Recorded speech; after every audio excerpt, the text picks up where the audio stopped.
Hello everyone. Got 3 dirty jokes for you today. So a woman comes home to find a letter from her husband on the dinner table. She opens it and reads, "My dear wife, you will surely understand that I have certain needs that you, as a 54-year-old, can no longer satisfy.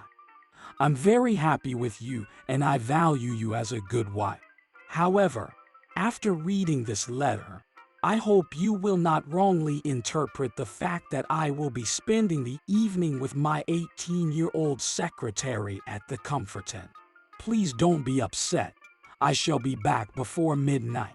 When the man came home late that night, he found a reply to his letter on the dining room table. "My dear husband, I received your letter and thank you for your honesty about me being 54 years old.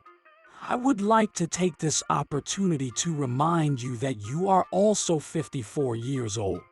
I would like to inform you that, while you read this, I will be at the Hotel Fiesta with Michael, one of my students, who is also an assistant tennis coach. He is young, muscular, and like your secretary, he is 18. You being a successful businessman with an excellent knowledge of maths, will understand that we are in the same situation, although with one small difference. 18 goes into 54 a lot more times than 54 goes into 18. So a retired Army general moves into a new apartment after quitting service. Over the next few weeks, his new neighbors realized that on the weekends he would return to his apartment at 2 and very drunk. Once inside, he would proceed to remove his left boot and unceremoniously slam it on the floor with a loud thud.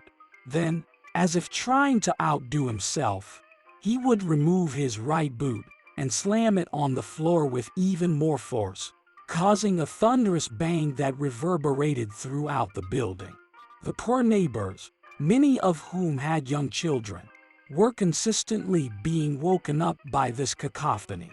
Concerned about their sleep and well-being, they decided to band together and address the issue with the general directly. One sunny morning, a delegation of neighbors approached the general's door and knocked politely. The door opened, and they were greeted by the imposing figure of the retired Army general.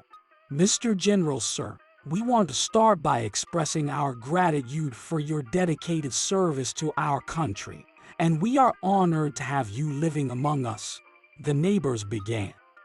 The general thanked them graciously.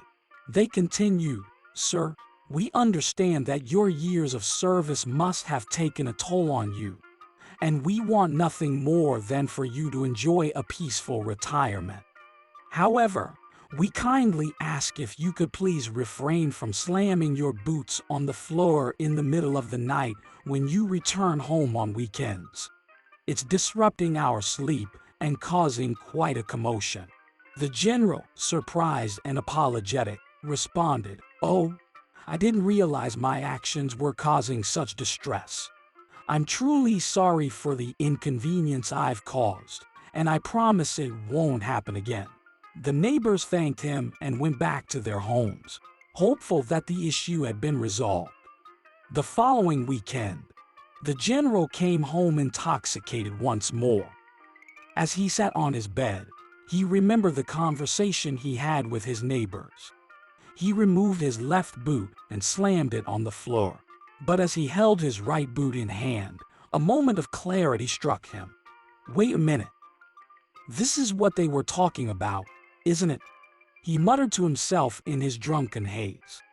He decided to be considerate and gently placed the right boot next to the left one before heading to bed. An hour or so later, the general was awoken by the incessant ringing of his doorbell and vigorous knocking on his door. He groggily got up and opened the door to find a group of his neighbors, clad in their night clothes, standing outside. "Sir, can you please just slam the other boot already so we can all get some sleep?" So a crusty Navy Master Chief noticed a new face in his unit and barked at him immediately. "Get over here." "What's your name?" "Sailor John," the new seaman replied. "Look, I don't know what kind of bleeding hot pansy crap they're teaching sailors in boot camp these days, but I don't call anyone by his first name." The chief scowled. "It breeds familiarity, and that leads to a breakdown in authority. I refer to my sailors by their last names only: Smith, Jones, Baker, Jackson, whatever. And you are to refer to me as Master Chief." He gave him a threatening glare honed by years of experience. "Do I make myself clear?" "Yes, Master Chief," replied the sailor. "Now that we've got that straight, what's your last name?" The seaman sighed. "Dowling, my name is John Dowling, Master Chief." The Master Chief thought for a moment and said, "Okay, John, here's what I want you to do."